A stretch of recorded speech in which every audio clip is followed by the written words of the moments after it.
नमस्कार दोस्तों, आपका स्वागत है हमारे चैनल हिंदी साहित्य अड्डा पर। आप हमारे चैनल पर नए हैं तो चैनल को लाइक, शेयर और सब्सक्राइब करना बिल्कुल न भूलें। आज मैं पढ़ रहा हूँ प्रेमचंद की बहुचर्चित कहानी कफन। तो चलिए चलते हैं बिना किसी विलंब के कहानी की ओर। झोपड़े के द्वार पर बाप और बेटा दोनों एक बुझे हुए अलाव के सामने चुपचाप बैठे हुए हैं और अंदर बेटे की जवान बीवी बुधिया प्रसव वेदना में पछाड़ खा रही थी। रह रह कर उसके मुंह से ऐसी दिल हिला देने वाली आवाज़ निकलती थी कि दोनों कलेजा थाम लेते थे। जाड़ों की रात थी, प्रकृति सन्नाटे में डूबी हुई, सारा गांव अंधकार में लय हो गया था। घीसू ने कहा, मालूम होता है बचेगी नहीं, सारा दिन दौड़ते हो गया, जा देख तो आ। माधव चिढ़कर बोला, मरना ही तो है, जल्दी मर क्यों नहीं जाती, देख कर क्या करूं। तू बड़ा बेदर्द है बे, साल भर जिसके साथ सुख चैन से रहा, उसी के साथ इतनी बेवफाई। तो मुझसे तो उसका तड़पना और हाथ पांव पटकना नहीं देखा जाता। चमारों का कुनबा था और सारे गांव में बदनाम। घीसू एक दिन काम करता तो 3 दिन आराम करता। माधव इतना कामचोर था कि आध घंटे काम करता तो घंटे भर चिलम पीता। इसलिए उन्हें कहीं मजदूरी नहीं मिलती थी। घर में मुट्ठी भर भी अनाज मौजूद हो तो उनके लिए काम करने की कसम थी। जब 2-4 फाके हो जाते तो घीसू पेड़ पर चढ़कर लकड़ियाँ तोड़ लाता और माधव बाजार में बेच आता। और जब तक वह पैसे रहते दोनों इधर उधर मारे मारे फिरते। गांव में काम की कमी न थी। किसानों का गांव था, मेहनती आदमी के लिए 50 काम थे, मगर इन दोनों को उसी वक्त बुलाते जब 2 आदमियों से एक का काम पाकर भी संतोष कर लेने के सिवा और कोई चारा न होता। अगर दोनों साधु होते तो उन्हें संतोष और धैर्य के लिए संयम और नियम की बिल्कुल ज़रूरत न होती। यह तो इनकी प्रकृति थी। विचित्र जीवन था इनका। घर में मिट्टी के 2-4 बर्तन के सिवा कोई संपत्ति नहीं। फटे चीथड़ों से अपनी नग्नता को ढाके हुए जिए जाते थे। संसार की चिंताओं से मुक्त, कर्ज से लदे हुए, गालियाँ भी खाते, मार भी खाते, मगर कोई गम नहीं। दिन इतने की वसूली की बिल्कुल आशा न रहने पर भी लोग इन्हें कुछ न कुछ कर्ज दे देते थे। मटर आलू की फसल में दूसरों के खेतों से मटर या आलू उखाड़ लाते और भुन भुन कर खा लेते, या 10-5 ऊख उखाड़ लाते और रात को चूसते। घीसू ने इसी आकाशवृत्ति से 60 साल की उम्र काट दी और माधव भी सपूत बेटे की तरह बाप ही के पद चिन्हों पर चल रहा था, बल्कि उसका नाम और भी उजागर कर रहा था। इस वक्त भी दोनों अलाव के सामने बैठकर आलू भून रहे थे, जो कि किसी खेत से खोद लाए थे। घीसू की स्त्री का तो बहुत दिन हुए देहांत हो गया था। माधव का ब्याह पिछले साल हुआ था। जब से यह औरत आई थी उसने इस खानदान में व्यवस्था की नींव डाली थी और इन दोनों बेगैरतों का दोजख भरती रहती थी। जब से वह आई ये दोनों और भी आराम तलब हो गए थे, बल्कि कुछ अकड़ने भी लगे थे। कोई कार्य करने को बुलाता तो निर्ब्याज भाव से दुगनी मजदूरी मांगते। वही औरत आज प्रसव वेदना से मर रही थी और ये दोनों इसी इंतजार में थे कि वह मर जाए तो आराम से सोएं। घीसू ने आलू निकाल कर छीलते हुए कहा, जाकर देख तो क्या दशा है उसकी, चुड़ैल का फिसाद होगा और क्या। यहाँ तो ओझा भी 1 रुपया मांगता है।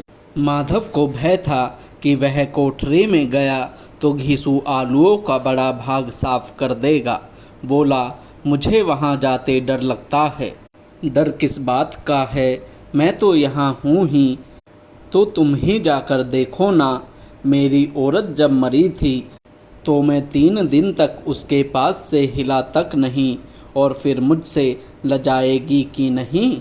जिसका कभी मुंह तक नहीं देखा, आज उसका हुगड़ा हुआ बदन देखूं। उसे तन की सुध भी तो न होगी, मुझे देख लेगी तो खुलकर हाथ पाँव भी न पटक सकेगी। मैं सोचता हूँ कोई बाल बच्चा हुआ तो क्या होगा। सौंठ गुड़ तेल कुछ भी तो नहीं है घर में, सब कुछ आ जाएगा भगवान दे तो। जो लोग अभी एक पैसा नहीं दे रहे हैं, वे ही कल बुलाकर रुपए देंगे। मेरे 9 लड़के हुए, घर में कभी कुछ न था, मगर भगवान ने किसी न किसी तरह बेड़ा पार ही लगाया। जिस समाज में रात दिन मेहनत करने वालों की हालत उनकी हालत से कुछ बहुत अच्छी न थी, और किसानों के मुकाबले वे लोग जो किसानों की दुर्बलताओं से लाभ उठाना जानते थे, कहीं ज़्यादा संपन्न थे, वहाँ इस तरह की मनोवृत्ति का पैदा हो जाना कोई अचरज की बात न थी। हम तो कहेंगे घीसू किसानों से कहीं ज़्यादा विचारवान था, और किसानों के विचार शून्य समूह में शामिल होने के बदले बैठकबाजों की कुत्सित मंडली में जा मिला था। हाँ, उसमें यह शक्ति न थी कि बैठकबाजों के नियम और नीति का पालन करता। इसीलिए जहाँ उसकी मंडली के और लोग गांव के सरगना और मुखिया बने हुए थे, उस पर सारा गांव उंगली उठाता था। फिर भी उसे यह तस्कीन तो थी ही कि अगर वह फटे हाल है तो कम से कम उसे किसानों की सी जी तोड़ मेहनत तो नहीं करनी पड़ती, और उसकी सरलता और निरीहता से तो दूसरे लोग बेजा फ़ायदा तो नहीं उठाते। दोनों आलू निकाल निकाल कर जलते जलते खाने लगे। कल से कुछ नहीं खाया था। इतना सब्र न था कि ठंडा हो जाने दे। कई बार दोनों की ज़बानें जल गई। छिल जाने पर आलू का भारी हिस्सा ज़बान, हलक और तालू को जला देता था, और उस अंगारे को मुंह में रखने से ज़्यादा खैरियत इसी में थी कि वह अंदर पहुंच जाए। वहां उसे ठंडा करने के लिए काफ़ी सामान थे, इसलिए दोनों जल्द जल्द निकल जाते। हालांकि इस कोशिश में उनकी आंखों से आंसू निकल आते। घीसू को उस वक्त ठाकुर की बारात याद आई, जिसमें 20 साल पहले वह गया था। उस दावत में उसे जो तृप्ति मिली थी, वह उसके जीवन में एक याद रखने लायक बात थी, और आज भी उसकी याद ताज़ा थी। बोला, वह भोज नहीं भूलता। तब से फिर उस तरह का खाना और भरपेट नहीं मिला। लड़की वालों ने सबको भरपेट पुड़िया खिलाई थी। सबको, छोटे बड़े सब ने पुड़िया खाई, और असली घी की चटनी, रायता, 3 तरह के सूखे साग, एक रसेदार तरकारी, दही, चटनी, मिठाई। अब क्या बताऊं कि उस भोज में क्या स्वाद मिला। कोई रोक टोक नहीं थी। जो चीज़ चाहो मांगो, जितना चाहो खाओ। लोगों ने ऐसा खाया कि किसी से पानी न पिया गया। मगर परोसने वाले हैं कि पत्तल में गर्म गर्म गोल गोल सुवासित कचौड़ियाँ डाल देते हैं। मना करते हैं कि नहीं चाहिए। पत्तल पर हाथ रोके हुए हैं, मगर वह हैं कि दिए जाते हैं। और जब सबने मुंह धो लिया तो पान इलायची भी मिली, मगर मुझे पान लेने की कहाँ सुध थी। खड़ा हुआ न जाता था। चटपट जाकर अपने कंबल पर लेट गया। ऐसा दिल दरियाव था वह ठाकुर। माधव ने इन पदार्थों का मन ही मन मजा लेते हुए कहा, अब हमें कोई ऐसा भोज नहीं खिलाता। अब कोई क्या खिलाएगा। वह जमाना दूसरा था। अब तो सबको किफ़ायत सूझती है। शादी ब्याह में मत खर्च करो, क्रियाकर्म में मत खर्च करो। पूछो, गरीबों का माल बटोर बटोर कर कहाँ रखोगे। बटोरने में तो कमी नहीं है, हाँ, खर्च में किफ़ायत सूझती है। तुमने 20 पुड़िया खाई होगी। 20 से ज़्यादा खाई थी। मैं 50 खा जाता। 50 से कम मैंने न खाई होंगी। अच्छा पका था, तू तो मेरा आधा भी नहीं है।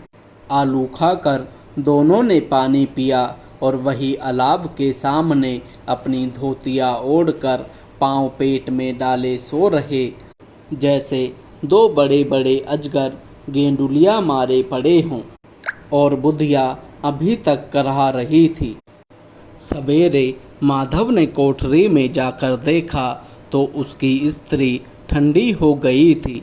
उसके मुंह पर मक्खियाँ भिनक रही थी। पतराई हुई आंखें ऊपर टंगी हुई थी। सारी देह धूल से लथपथ हो रही थी। उसके पेट में बच्चा मर गया था। माधव भागा हुआ घीसू के पास आया। फिर दोनों जोर जोर से हाय हाय करने और छाती पीटने लगे। पड़ोस वालों ने यह रोना धोना सुना तो दौड़े हुए आए और पुरानी मर्यादा के अनुसार इन अभागों को समझाने लगे। मगर ज़्यादा रोने पीटने का अवसर न था। कफन की और लकड़ी की फिक्र करनी थी। घर में तो पैसा इस तरह गायब था जैसे चील के घोंसले में मांस। बाप बेटे रोते हुए गांव के जमींदार के पास गए। वह इन दोनों की सूरत से नफरत करते थे। कई बार इन्हें अपने हाथों से पीट चुके थे। चोरी करने के लिए, वादे पर काम पर न आने के लिए। पूछा, क्या है बे घिसुआ, रोता क्यों है? अब तो तू कहीं दिखलाई भी नहीं देता। मालूम होता है इस गांव में रहना नहीं चाहता। घीसू ने जमीन पर सिर रखकर आंखों से आंसू भरे हुए कहा, सरकार, बड़ी विपत्ति में हूँ। माधव की घरवाली रात को गुजर गई। रात भर तड़पती रही सरकार। हम दोनों उसके सिरहाने बैठे रहे। दवा दारू जो कुछ हो सका सब कुछ किया, मुदा वह हमें दगा दे गई। अब कोई एक रोटी देने वाला भी न रहा। मालिक तबाह हो गए, घर उजड़ गया। आपका गुलाम हूँ, अब आपके सिवा कौन उसकी मिट्टी पार लगाएगा? हमारे हाथ में तो जो कुछ था वह सब तो दवा दारू में उठ गया। सरकार ही की दया होगी तो उसकी मिट्टी उठेगी। आपके सिवा किसके द्वार पर जाऊं? जमींदार साहब दयालु थे, मगर घीसू पर दया करना काले कंबल पर रंग चढ़ाना था। जी में तो आया, कह दे चल दूर हो यहाँ से। यूँ तो बुलाने से भी नहीं आता। आज जब गरज पड़ी तो आकर खुशामद कर रहा है। हरामखोर कहीं का बदमाश। लेकिन यह क्रोध या दंड देने का अवसर न था। जी में कुड़ते हुए 2 रुपए निकाल कर फेंक दिए, मगर सांत्वना का एक शब्द भी मुंह से न निकला। उसकी तरफ ताका तक नहीं, जैसे सिर का बोझ उतारा हो। जब जमींदार साहब ने 2 रुपए दिए तो गांव के बनिए महाजनों को इनकार का साहस कैसे होता। घीसू जमींदार के नाम का ढिंडोरा भी पीटना जानता था। किसी ने 2 आने दिए, किसी ने 4 आने।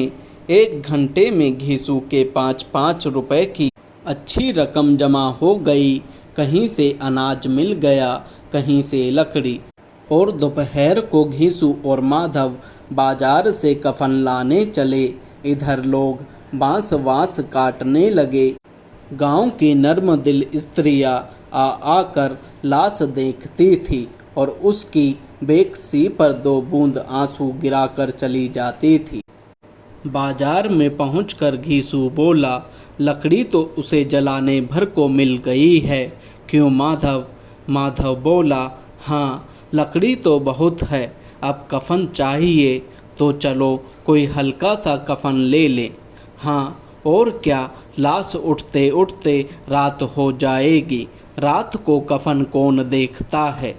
कैसा बुरा रिवाज है कि जिसे जीते जी तन ढांकने को चीथड़ा भी न मिले, उसे मरने पर नया कफन चाहिए। कफन लाश के साथ जल ही तो जाता है, और क्या रखा रहता है।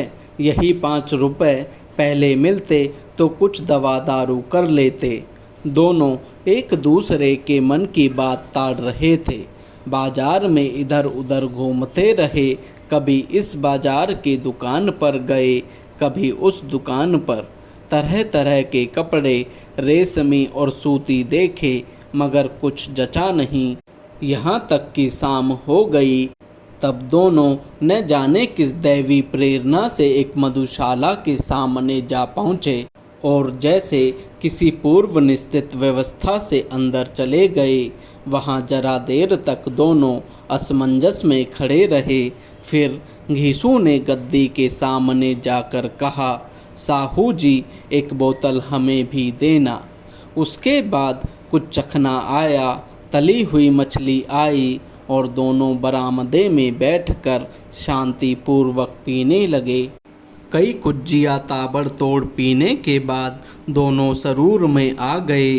घीसू बोला, कफन लगाने से क्या मिलता, आखिर जल ही तो जाता, कुछ बहू के साथ तो न जाता। माधव आसमान की तरफ देखकर बोला, मानो देवताओं को अपनी निष्पापता का साक्षी बना रहा हो। दुनिया का दस्तूर है, नहीं लोग भांगनों को हजारों रुपया क्यों दे देते हैं, कौन देखता है परलोक में मिलता है या नहीं। बड़े आदमियों के पास धन है, फूंके, हमारे पास फूकने को क्या है। लेकिन लोगों को जवाब क्या दोगे, लोग पूछेंगे नहीं कफन कहाँ है। घीसू हंसा, अबे कह देंगे कि रुपए कमर से खिसक गए, बहुत ढूंढा मिले नहीं, लोगों को विश्वास न आएगा, लेकिन फिर वही रुपए देंगे। माधव भी हंसा इस अनपेक्षित सौभाग्य पर, बोला, बड़ी अच्छी थी बेचारी, मरी तो खूब खिला पिला कर। आधी बोतल से ज़्यादा उड़ गई। घीसू ने 2 सेर पुड़िया मंगाई, चटनी, अचार, कलेजिया। शराब खाने के सामने ही दुकान थी। माधव लपक कर 2 पत्तलों में सारे सामान ले आया। पूरा 1.5 रुपया खर्च हो गया, सिर्फ थोड़े से पैसे बच रहे। दोनों इस वक्त इस शान में बैठे पुड़िया खा रहे थे जैसे जंगल में कोई शेर अपना शिकार उड़ा रहा हो। न जवाबदेही का खौफ था, न बदनामी की फिक्र। इन सब भावनाओं को उन्होंने बहुत पहले ही जीत लिया था। घीसू दार्शनिक भाव से बोला, हमारी आत्मा प्रसन्न हो रही है तो क्या उसे पुण्य न होगा। माधव ने श्रद्धा से झुर झुकाकर तस्दीक की, जरूर से जरूर होगा। भगवान तुम अंतर्यामी हो, उसे बैकुंठ ले जाना। हम दोनों हृदय से आशीर्वाद दे रहे हैं। आज जो भोजन मिला वह कभी उम्र भर न मिला था। एक क्षण के बाद माधव के मन में शंका जागी। बोला, क्यों दादा, हम लोग भी एक न एक दिन वहाँ जाएंगे ही। घीसू ने इस भोले भाले सवाल का कुछ उत्तर न दिया। वह परलोक की बातें सोचकर इस आनंद में बाधा न डालना चाहता था। जो वहाँ हम लोगों से पूछे कि तुमने हमें कफन क्यों नहीं दिया तो क्या कहोगे। कहेंगे तुम्हारा सिर। पूछेगी तो ज़रूर, तू कैसे जानता है कि उसे कफन न मिलेगा। तू मुझे ऐसा गधा समझता है। 60 साल क्या दुनिया में घास खोदता रहा हूँ, उसको कफन मिलेगा और बहुत अच्छा मिलेगा। माधव को विश्वास न आया। बोला, कौन देगा। रुपए तो तुमने चट कर दिए, वह तो तुमसे पूछेगी। उसकी मांग में सिंदूर मैंने डाला था। कौन देगा, बताते क्यों नहीं। वही लोग देंगे जिन्होंने अब की दिया। हाँ, अब की रुपए हमारे हाथ न आएंगे। जो जो अंधेरा बढ़ता था और सितारों की चमक तेज होती थी, मधुशाला की रौनक भी बढ़ती जाती थी। कोई गाता था, कोई डींग मारता था, कोई अपने संगी के गले लिपटा जाता था, कोई अपने दोस्त के मुंह में कुल्हड़ लगाए देता था। वहाँ के वातावरण में सरूर था, हवा में नशा। कितने तो यहाँ आकर एक चुल्लू में मस्त हो जाते थे। शराब से ज़्यादा यहाँ की हवा उन पर नशा करती थी। जीवन की बाधाएं यहाँ खींच लाती थी और कुछ देर के लिए यह भूल जाते थे कि वे जीते हैं या मरते हैं, या न जीते हैं न मरते हैं। और यह दोनों बाप बेटे अब भी मज़े ले लेकर चुस्कियाँ ले रहे थे। सबकी निगाहें इनकी ओर जमी हुई थी। दोनों कितने भाग्य के बली हैं, पूरी बोतल बीच में है। भरपेट खाकर माधव ने बची हुई पुड़ियों का पत्तल उठाकर एक भिखारी को दे दिया, जो खड़ा इनकी ओर भूखी आंखों से देख रहा था और देने के गौरव, आनंद और उल्लास का अपने जीवन में पहली बार अनुभव किया। घीसू ने कहा, ले जा, खूब खा और आशीर्वाद दे। जिसकी कमाई है वह तो मर गई, मगर तेरा आशीर्वाद उसे जरूर पहुँचेगा। रोए रोए से आशीर्वाद दो, बड़ी गाड़ी कमाई के पैसे हैं। माधव ने फिर आसमान की तरफ देखकर कहा, वह बैकुंठ में जाएगी दादा, बैकुंठ की रानी बनेगी। घीसू खड़ा हो गया और जैसे उल्लास की लहरों में तैरता हुआ बोला, हाँ बेटा, बैकुंठ में जाएगी। किसी को सताया नहीं, किसी को दबाया नहीं। मरते मरते हमारी जिंदगी की सबसे बड़ी लालसा पूरी कर गई। वह न बैकुंठ जाएगी तो क्या ये मोटे मोटे लोग जाएंगे, जो गरीबों को दोनों हाथ से लूटते हैं और अपने पाप को धोने के लिए गंगा में नहाते हैं और मंदिरों में जल चढ़ाते हैं। श्रद्धालुता का यह रंग तुरंत ही बदल गया। अस्थिरता नशे की खासियत है। दुख और निराशा का दौर हुआ। माधव बोला, मगर दादा, बेचारी ने जिंदगी में बड़ा दुख भोगा, कितना दुख झेल कर मरी। वह आंखों पर हाथ रखकर रोने लगा, चीखे मार मार कर। घीसू ने समझाया, क्यों रोता है बेटा, खुश हो कि वह माया जाल से मुक्त हो गई, जंजाल से छूट गई। बड़ी भाग्यवान थी जो इतनी जल्द माया मोह के बंधन तोड़ दिए। और दोनों खड़े होकर गाने लगे, ठगीनी क्यों नैना झमकावे, ठगीनी। पियक्कड़ों की आंखें इनकी ओर लगी हुई थी और ये दोनों अपने दिल में मस्त गाए जाते थे। फिर दोनों नाचने लगे, उछले भी, कूदे भी, गिरे भी, मटके भी, भाव भी बताए, अभिनव भी किए और आखिर नशे में मदमस्त होकर वहीं गिर पड़े। ऐसे ही और वीडियो के लिए जुड़े रहिए हमारे चैनल से। साथ ही इस कहानी को पूरा सुनने के लिए आपका बहुत बहुत धन्यवाद।